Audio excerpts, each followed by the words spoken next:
Good evening, everybody. We're now just about a month and a half away from the start of a new high school volleyball season. The Rapid City Central team took some time out this summer to help young players learn the game. Ben Burns takes a closer look. This summer, the Rapid City Central volleyball team has been staying busy ahead of their season opener in late August. We had a lot more stuff going on this summer, and it doesn't make it seem like you just ended the season and then are just starting a whole new one. You just kind of get the flow of everything. That includes their future Cobblers camp, where high school girls get to teach youngsters the tools needed to conquer on the court. I think that our total numbers for this year is 70 kids, and last year we only had about 40. So we've jumped quite a bit. This is Hope Hammerbeck's first full off-season as the Central volleyball head coach. And it comes after a season full of obstacles that ended with the Cobblers winning only 3 games. You know, after the first year, there were some tears shed, but that just shows me how much I care about this program. I learned that it's going to take time, that the girls are bought in, they're ready to put in the work, and they're eager to continue to grow throughout our program. Since the end of last season, she and her players have treated the off-season as a chance to improve and re-energize the program. It's ramped up a lot.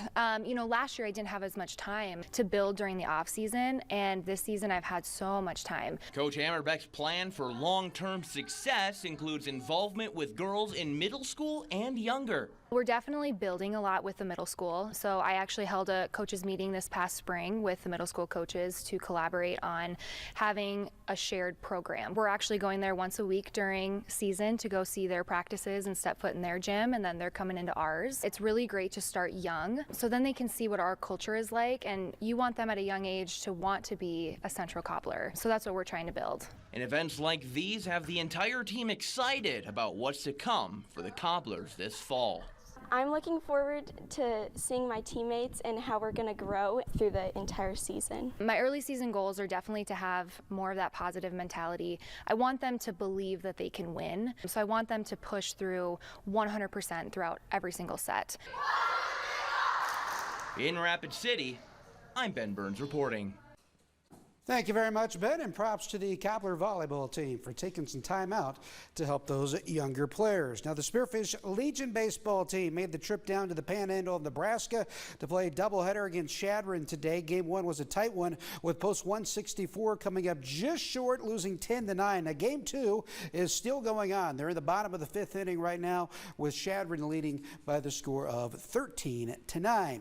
Now, in the Independence League, after getting rained out last night, the Sasquatch are playing another doubleheader today against the Sawtooth Sockeyes. Game 1 is in the 6th inning. Things looking good right now as the Sasquatch are up by the score of 9-4. In the Independence League, they play 7-inning games for the doubleheader, so Game 2 will start about a half hour after Game 1 wraps up. Last night was the 7th rain delay for the Sasquatch this season. They need to file a complaint with David Stradling, I think. Now, there is some exciting Sasquatch news to tell you about, Jack. Charles McAdoo, who Sasquatch fans will remember that name, played for the Sasquatch back in 2021, was a big power hitter, hit a lot of home runs.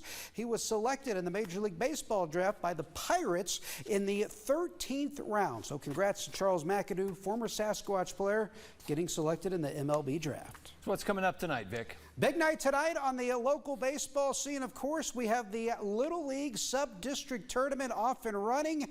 We have 4 teams vying for 2 spots at the state tournament. The top 2 teams move on to state. It's a double elimination tournament. Games start tonight and run through Friday out at the Harney Complex. So it should be an exciting next few days on the local Little League baseball scene. And exciting Major League All-Star game last night. It was an exciting game last night, as you saw over on Black Hills Fox. Hope you got a chance to watch it.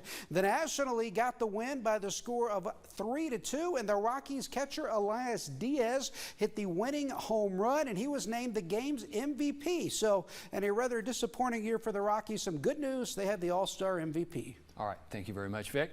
Well, coming up